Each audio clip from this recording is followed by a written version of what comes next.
Hello, students, Union Institute and University, Master of Science in Healthcare Leadership, Course 506, HCL 506, EHR, and Information Systems. Dr. Dale Gooden. I have the privilege and pleasure of being your instructor over these past 7 weeks.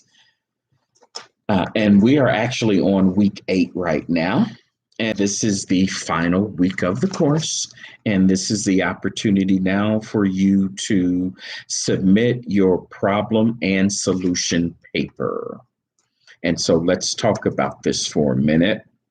We're still keeping with our same theme where you're working for the executive vice president and an intern.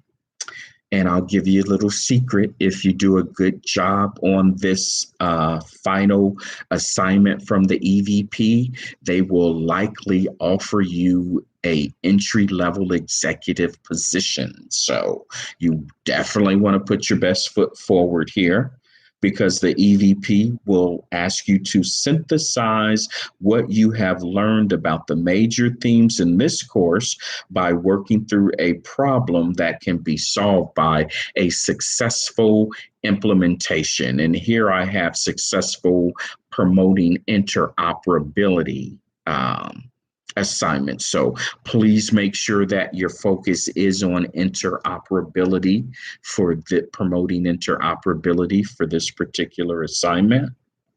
You want to identify and define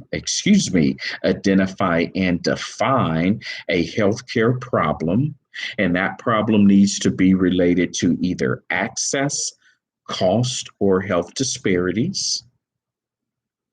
You're going to provide an explanation on why you believe the resolution of the problem and the issue are significant. And of course, you're going to make sure that you are supporting that with evidence.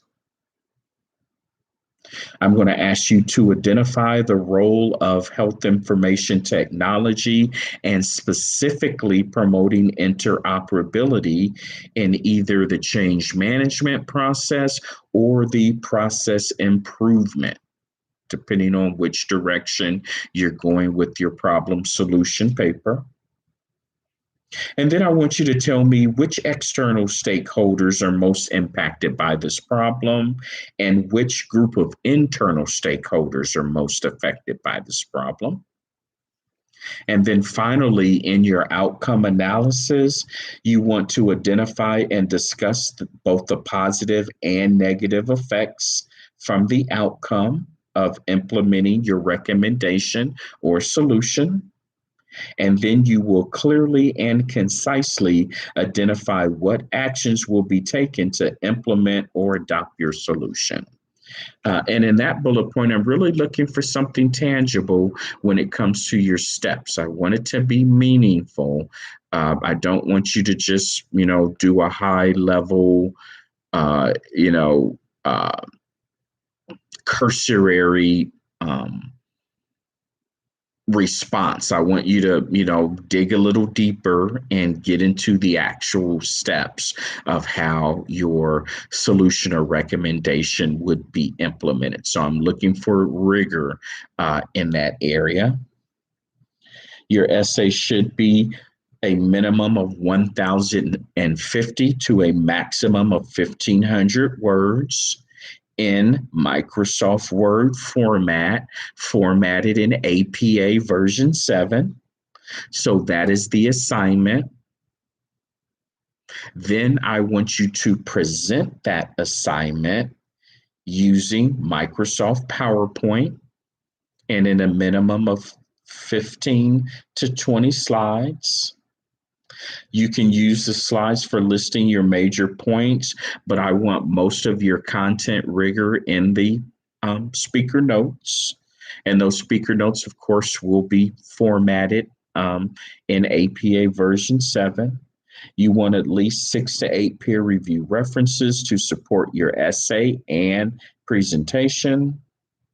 And again, the actual deliverable is the essay. And then you're going to take that essay and you're going to turn it into a PowerPoint presentation.